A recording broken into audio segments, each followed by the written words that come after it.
Hello दोस्तों, good morning. पूरा online classes में आपका स्वागत है। तो आज हम डीसी जनरेटर में नेक्स्ट टॉपिक पढ़ेंगे, इंटरपोल मेथड।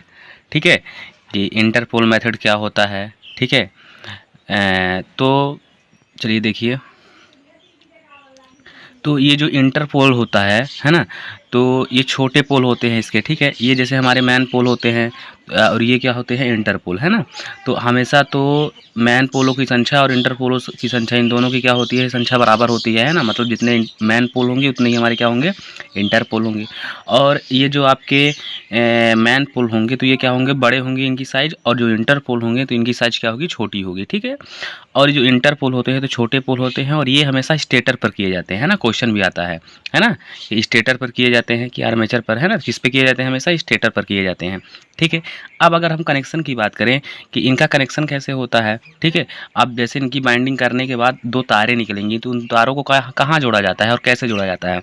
तो इनका कनेक्शन कैसे होता है, आर्मेचर की सीरीज में, है ना। अब आर्मेचर की सीरीज में है तो मोटर तार और टर्नों की संख्या क्या लेंगे, हम कम लेंगे, है ना। तो मतलब रेजिस्टेंस का मान क्या होगा, कम, और रियल का मान क्या होगा, इस पे ज़्यादा होगा। अब फिर ये भी क्वेश्चन आता है कि इंटरपोल बाइंडिंग को हम मतलब कि किससे रिप्रेजेंट, इसका सिंबल कैसे होता है। तो इसको हम B1 B2 से रिप्रेजेंट कर सकते हैं। हम मोटे वायर की ये कम टर्न रहेंगे। ठीक है, अब इसके आगे अगर हम बात करें तो इसकी ध्रुवता कैसी होगी, है ना। जैसे मान लीजिए यहाँ पे हमारा मैन पोल का एन हो गया, फिर ये है ना, फिर तो मतलब कि ये क्वेश्चन भी आता है ना। क्वेश्चन ऐसे आता है कि डीसी जनरेटर में इंटरपोलों की ध्रुवता कैसी होती है। तो आगे आने वाले मैन पोल्स की दिशा में रखा जाता है ना।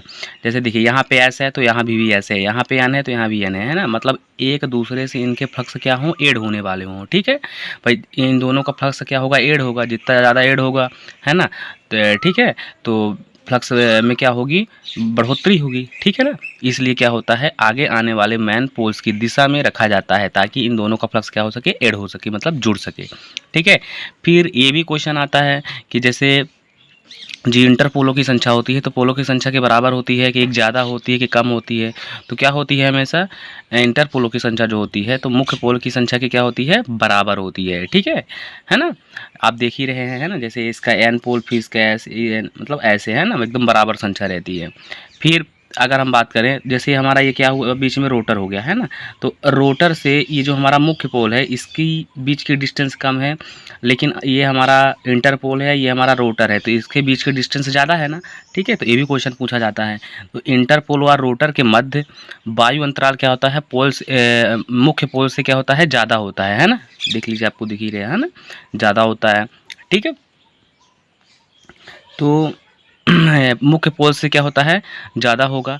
अब इसके बाद अगर हम बात करें जो इंटर पोल होता है ना, तो मुख्य पोलों का क्या होता है, 1/3 भाग होता है, मतलब 33%, है ना। अगर हम माने तो जैसे मुख्य पोल जो होता है तो हमारा कितने का होता है, 30 mm का, है ना। और जो इंटर पोल होगा समथिंग कितने का होगा, 10 mm का, है ना। एक्चुअली होता नहीं है ऐसा, है ना, लेकिन एग्जाम्पल के तौर पर आप बोल सकते हैं। ठीक है, ये हमारा इंटरपोल था, है ना। इंटरपोल का करेक्शन कैसे करते हैं, यहाँ से ज़्यादा क्वेश्चन भी आते हैं। ठीक है, तो हमें एक एक चीज़ समझना है। ठीक है, अब जस्ट उसके आगे हम पढ़ेंगे next topic, parallel operation of DC generator. ठीक है, parallel operation of DC generator, है ना। कि इसका हिंदी अर्थ अगर हम समझें कि हिंदी अर्थ क्या होता है, तो इसका हिंदी अर्थ होता है आपका डीसी जनित्रों का समांतर क्रम प्रचालन। ठीक है, ये मतलब हम डीसी जनित्रों का समांतर क्रम कनेक्शन कैसे करते हैं। ठीक है, तो सेम जैसे हम बैटरी में अभी पढ़े थे, है ना, बैटरी में भी करते हैं। ठीक है, पैरेलल कनेक्शन ऑफ बैटरी और पैरेलल कनेक्शन ऑफ ट्रांसफार्मर, है ना। तो देखिए, मतलब अगर हम सोचें कि parallel operation of DC generator करने का उद्देश्य क्या होता है, ठीक है, हम क्यों करते हैं।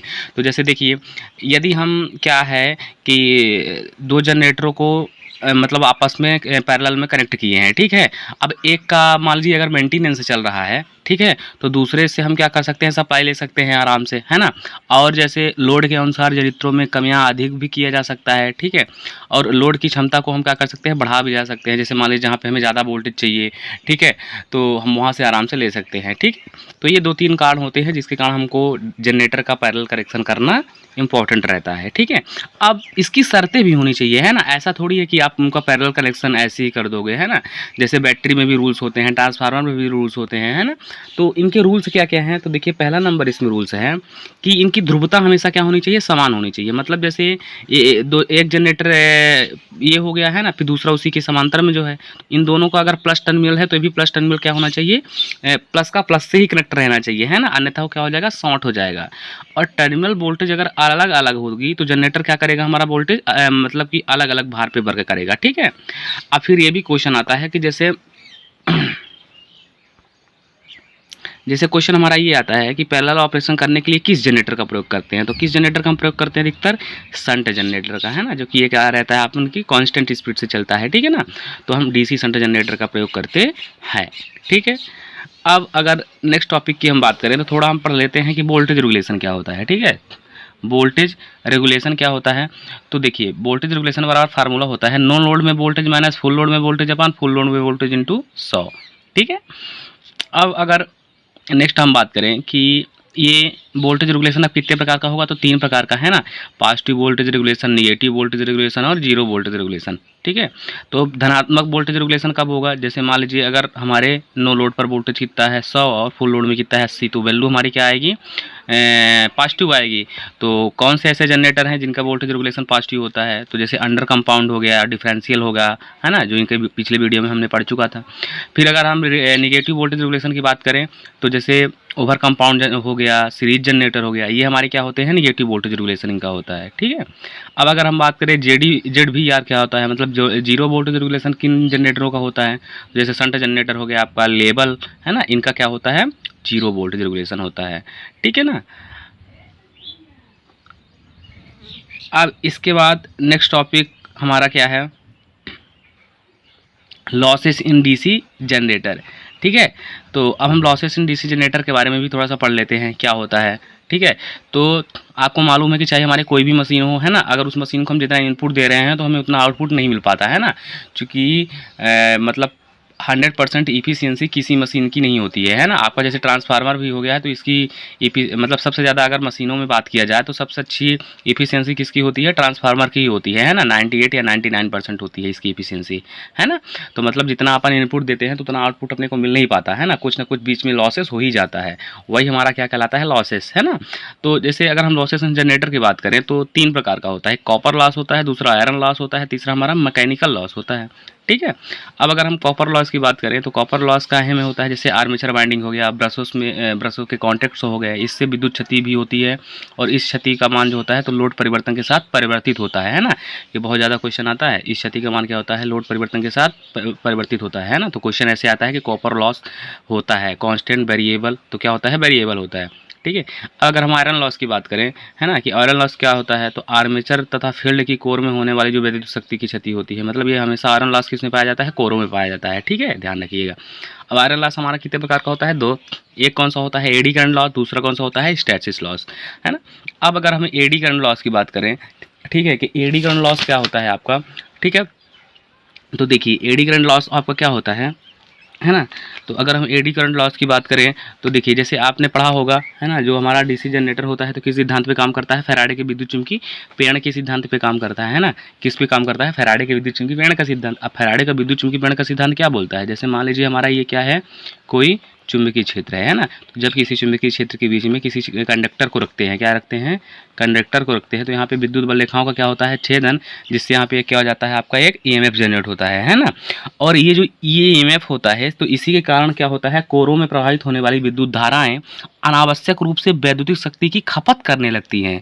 यही हमारा क्या कहलाता है, एडी करंट लॉस कहलाता है ना। यही हमारा क्या कहलाता है, एडी करंट लॉसेस कहलाता है। अब एडी करंट लॉस को किससे डिनोट करते हैं, डब्ल्यू से। डब्ल्यू बराबर क्या होता है, बी² M F square into T square. ये बहुत वेरी इंपॉर्टेंट फार्मूला है ना, एग्जाम में डायरेक्ट पूछ लेता है। अब यहाँ पे बी एम क्या होता है, तो मैक्सिमम फ्लक्स, है ना, किस में होता है, वेबर में। एफ क्या होता है, फ्रिक्वेंसी, और टी क्या होता है, थिकनेस, मतलब मोटाई, है ना, वो जो लेमिनेशन की होती है मोटाई। क्वेश्चन भी आता है कि एडी करंट लॉस को कम करने के लिए क्या करते हैं, तो लेमिनेशन करते हैं, ठीक है। फिर इसके बाद नेक्स्ट टॉपिक होता है अपना हिस्टैरिसीस लॉस। हिस्टैरिसीस लॉस क्या होता है, तो हिस्टैरिसीस लॉस जो होता है तो लौह आदि चुंबकीय पदार्थों के बार बार चुंबकत या विचुंबकन होने की जो घटना होती है ना, वही हमारी क्या कहलाती है, हिस्टैरिसीस लॉस कहलाती है। हिस्टैरिसीस लॉस को हम किससे डिनोट करते हैं, डब्ल्यू एच से। डब्ल्यू एच बराबर क्या होता है, बी एम 1.6 एफ इंटू भी, है ना। अब ये जो बी एम होता है तो ये क्या है आपका मैक्सिमम फ्लक्स वेबर में, ये अब क्या होता है फ्रीक्वेंसी, और भी क्या होता है वैल्यूम, ठीक है। अब नेक्स्ट होता है अपना मैकेनिकल लॉस। मैकेनिकल लॉस क्या होता है, तो आर्मेचर के वायु के घर्षण से, बियरिंग के घर्षण से तथा ब्रशों के कम्यूटेटर के साथ जो घर्षण होने वाली क्षतियाँ होती हैं हमारी क्या कहलाती हैं, मैकेनिकल लॉस कहलाता है, ठीक है। अब ये मैकेनिकल लॉस तीन चार प्रकार का होता है ना, जैसे stay loss, variable loss, constant loss, ये सब हमारे क्या होते हैं, मैकेनिकल लॉस होते हैं, ठीक है। अब थोड़ा सा अगर हम बात करें इफिशियंसी ऑफ डीसी जनरेटर, है ना, क्वेश्चन आता है कि जैसे डीसी जनरेटर की इफिशियंसी कितनी परसेंट होती है, तो कितनी होती है 85 से 90% तक होती है ना, कितना होती है 85 से 90% तक। ट्रांसफार्मर की कितनी होती है, तो 98 या 99% होती है सबसे ज़्यादा, ठीक है।